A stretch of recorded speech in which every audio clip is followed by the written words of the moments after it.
Good morning plus two class. Transcription in prokaryotes हम discuss कर रहे थे। आज हम डिस्कस करेंगे ट्रांसक्रिप्शन इन यूकैरियोट्स। प्रोकैरियोट्स और यूकैरियोट्स की जो ट्रांसक्रिप्शन है उसमें कुछ मेजर डिफरेंसेस हैं जिसको आज हम डिस्कस करने वाले हैं।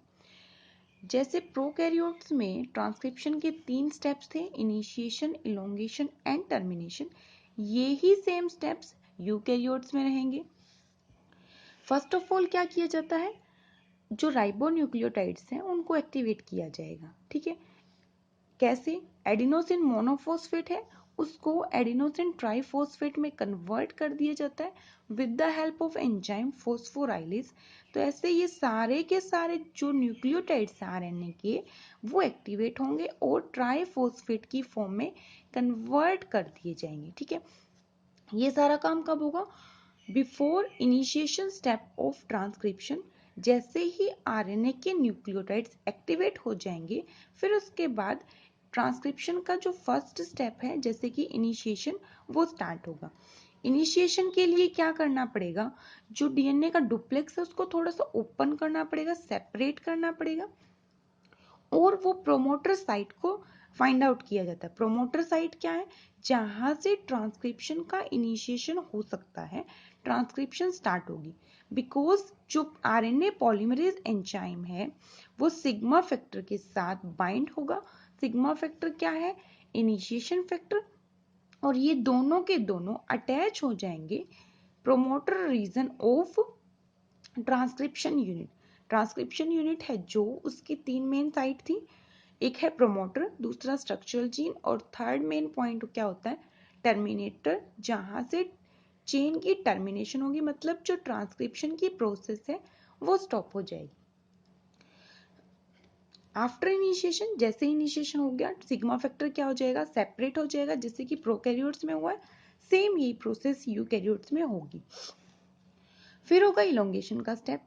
इलोंगेशन के स्टेप में क्या होगा, जो आरएनए के न्यूक्लियोटाइड्स जो कि सराउंडिंग में प्रेजेंट है वो क्या करेंगे, डीएनए की जो टेम्पलेट स्ट्रैंड है उसके सामने आएंगे और जो डीएनए के न्यूक्लियोटाइड्स है, मींस जो बेस पेयर्स है ना, उनका आपस में क्या करेंगे, उनके साथ बाइंड होना स्टार्ट हो जाएंगे।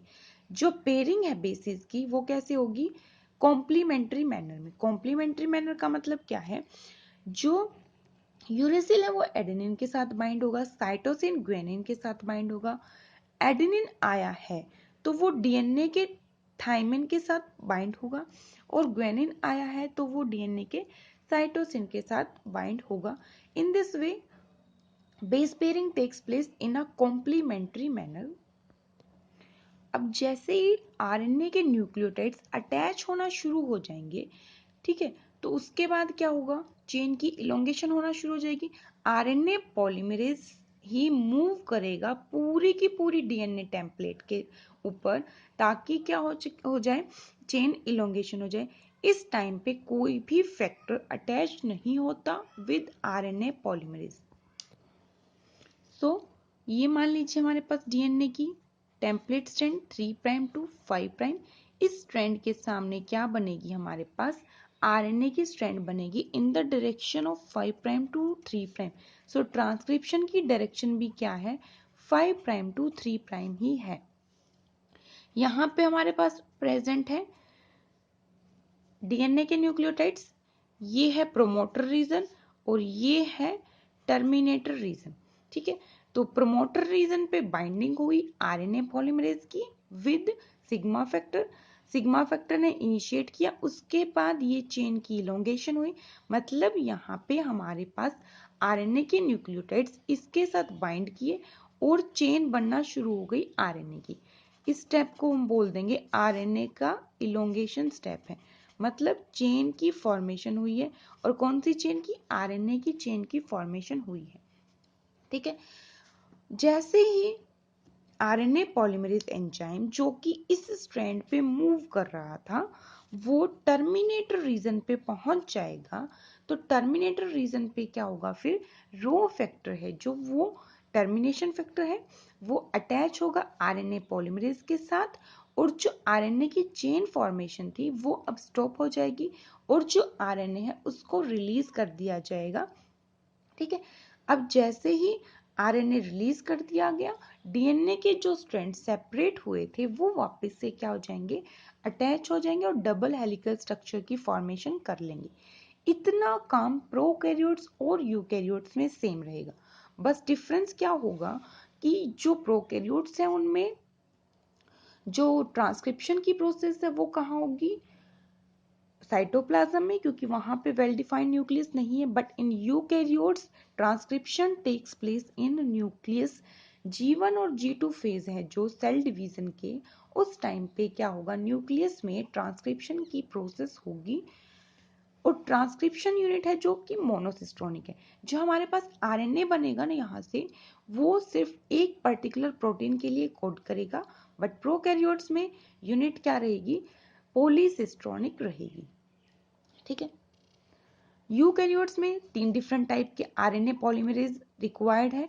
3 मेन टाइप के आरएनए की फॉर्मेशन करने के लिए, ये हम पहले से भी डिस्कस कर चुके हैं। फिर सबसे मेन स्टेप जो कि पोस्ट ट्रांसक्रिप्शन प्रोसेसिंग है, जो कि यूकैरियोट्स में रिक्वायर्ड रहेगी। अब जो हमारे पास आरएनए बना है, ठीक है, उसको हम बोलते हैं प्राइमरी ट्रांसक्रिप्ट।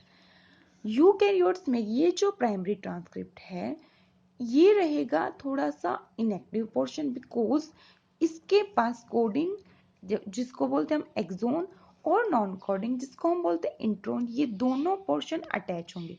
ये दोनों पोर्शन अटैच होने की वजह से क्या किया जाएगा, आरएनए के अंदर कुछ ना कुछ प्रोसेसिंग की जाएगी, जिनको हम बोल रहे हैं post transcriptional processing. Means transcription के बाद कुछ चेंजेस लाए गए हैं। जो नॉन कोडिंग पोर्शन है जिसको हम बोलते हैं इंट्रोन, उसको क्या किया जाएगा, रिमूव कर दिया जाएगा। एक प्रोसेस करेंगे स्प्लाइसिंग की। स्प्लाइसिंग में क्या होगा, एंडोन्यूक्लियस एंजाइम कट लगाएगा किसके ऊपर, डीएनए की स्ट्रैंड, ये आरएनए की स्ट्रैंड के ऊपर। इस कट में क्या होगा, जो हमारे पास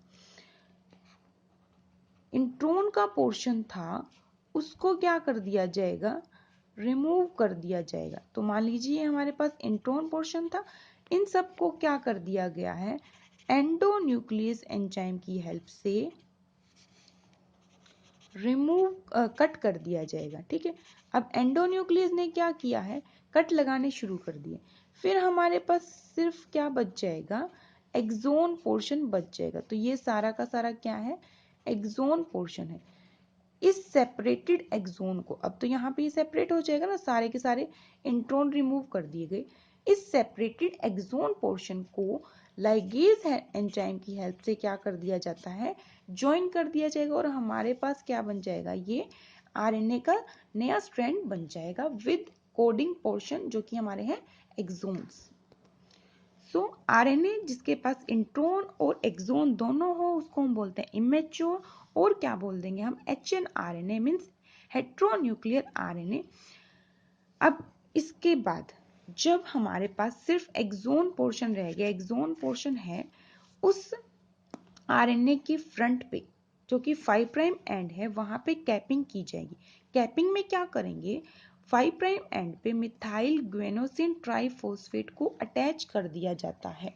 ठीक है, देखो ये हमारे पास आरएनए का स्ट्रैंड है जो कि सेपरेट हो चुका है।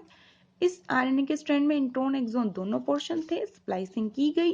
स्प्लाइसिंग के बाद हमारे पास क्या बचा, सिर्फ कोडिंग पोर्शन जो कि है हमारे पास एक्सोन। 5 प्राइम एंड पे मिथाइलेटेड ग्वेनोसिन ट्राइफॉस्फेट को ऐड किया जाएगा। So at 5 prime end methyl guanosine triphosphate is added. जो 3 प्राइम एंड है वहां पे की जाएगी टेलिंग।